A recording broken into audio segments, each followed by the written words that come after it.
CM योगी ने किया UP agrees का शुभारंभ, बोले 30% बढ़ेगा उत्पादन, किसान करेंगे विदेश भ्रमण। उन्होंने कहा कि आज शुरू होने वाली कैनपैक परियोजना से 13,000 करोड़ का एफडीआई निवेश आएगा।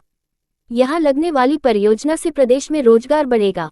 यूपी की आबादी 25 करोड़ हो गई है। दुनिया की सबसे उर्वरा भूमि यूपी में है। देश में 45% भूमि कृषि योग्य है, जिसमें 75% यूपी में है। देश में सभी उत्पादनों में से 15% यूपी के पास है। इलाहाबाद हाई कोर्ट में अवकाश घोषित, मौनी अमावस्या पर भारी भीड़ के चलते फैसला। प्रयागराज महाकुंभ में भारी संख्या में श्रद्धालुओं की भीड़ उमड़ रही है। योगी सरकार ने मौनी अमावस्या पर 10 करोड़ श्रद्धालुओं के आने की उम्मीद जताई है, जिसे देखते हुए केंद्रीय प्रशासनिक अधिकरण कैट की प्रयागराज पीठ में भी अवकाश घोषित किया गया है। वहीं इलाहाबाद हाईकोर्ट की प्रधान पीठ प्रयागराज में 28 व 30 जनवरी को अवकाश घोषित किया गया है। मौनी अमावस्या पर महाकुंभ आ रहे हैं, तो पढ़ ली जरूरी निर्देश। कैसे पहुंचे और कितना चलना होगा पैदल, जानिए सब कुछ। महाकुंभ में स्नान करने पहुंचे श्रद्धालुओं से जब न्यूज़ 18 की टीम ने बात की तो कुछ लोग कह रहे थे कि उन्हें 8 किलोमीटर पैदल चलना होगा।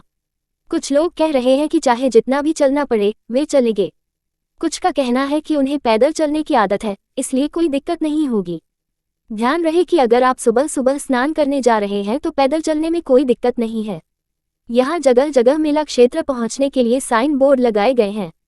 अगर फिर भी कोई दिक्कत हो तो सही रास्ते के लिए पुलिसकर्मियों से पूछ सकते हैं।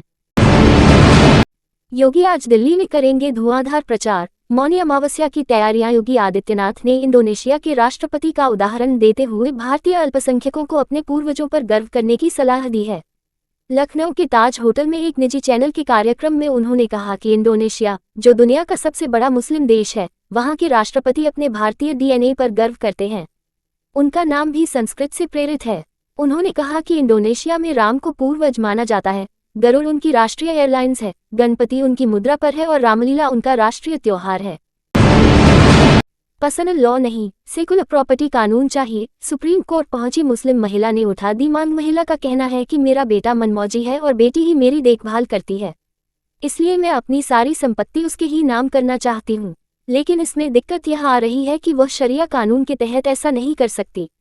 मुस्लिम पर्सनल लॉ के अनुसार यदि पैतृक संपत्ति का बंटवारा होता है तो फिर बेटे को बेटी के मुकाबले दोगुना हिस्सा मिलता है। मान लीजिए कि किसी परिवार में एक बेटा है और एक बेटी है, तो बंटवारे में बेटे को 66% हिस्सा मिलेगा और बेटी को 33%। यही वजह है कि महिला अपनी संपत्ति बेटी के नाम नहीं कर पा रही है, क्योंकि मुस्लिम लॉ के अनुसार बेटे का 2/3 संपत्ति पर अधिकार है।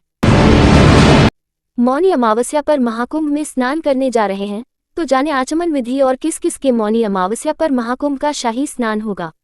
अगर आप भी कुंभ में इस दिन स्नान करने की प्लानिंग कर रहे हैं तो आपको बता दें कि महाकुंभ में स्नान करने से पहले आचमन कैसे करना है और कितनी बार डुबकी लगानी है और किसके नाम की डुबकी लगानी है, इसके बारे में जानना चाहिए।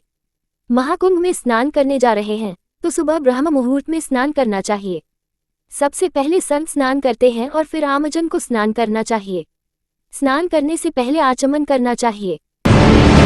सिपाही भर्ती अभ्यर्थियों का इंतजार खत्म, 10 से physical test. Uttar Pradesh police भर्ती बोर्ड ने सभी पीएस बड़ी वाहिनियों के सेनानायकों को इस संबंध में पत्र भेजा है।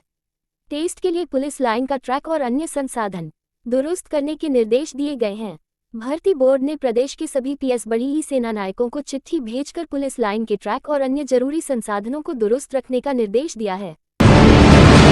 बिहार से 10 साल पहले दिल्ली आए थे अधिवक्ता, महाकुंभ में स्नान कर आखिरी बार इन्हीं की वीडियो कॉल। ओम प्रकाश शादी के 1 वर्ष बाद पत्नी के साथ दिल्ली आ गए थे। चार्टर्ड अकाउंटेंट के साथ वह हाईकोर्ट में प्रैक्टिस करते थे। उत्तम नगर दिल्ली निवासी चंदन सिंह उनके साले हैं। उनकी आयुर्वेदिक कंपनी है। उन्होंने बताया कि जीजा ने परिवार के साथ महाकुंभ में स्नान का कार्यक्रम बनाया। उनसे भी चलने के लिए कहा था, लेकिन काम के चलते वह नहीं जा सके। शाम 4 बजे दिल्ली के लिए वो चल दिए थे। जीजा और बहन ने उनसे वीडियो कॉल पर बात की थी। यहाँ अब भी माइनस में पारा। यूपी, दिल्ली, बिहार समेत उत्तर भारत में कैसा रहेगा फरवरी के पहले हफ्ते का मौसम, जानें। दिल्ली एनसीआर में इस बार ठंड का कम असर देखने को मिल रहा है। दिन में तेज धूप और रात में हल्की ठंड ने लोगों को राहत दी है। मौसम विभाग का कहना है कि अगले कुछ दिनों तक क्षेत्र में हल्की धुंध बनी रहेगी। 2 पश्चिमी विक्षोभ के सक्रिय होने से बारिश के आसार हैं, जिससे तापमान में गिरावट देखने को मिल सकती है। फ्लॉप होते ही मंदिर पहुंची राशा थडानी रवीना टंडन, कड़ी सुरक्षा के बीच की पूजा, लिया महादेव का आशीर्वाद। रवीना टंडन अपनी बेटी राशा थदानी के साथ द्वारका पहुंची, जहां उन्होंने रुक्मिणी मंदिर में दर्शन किए।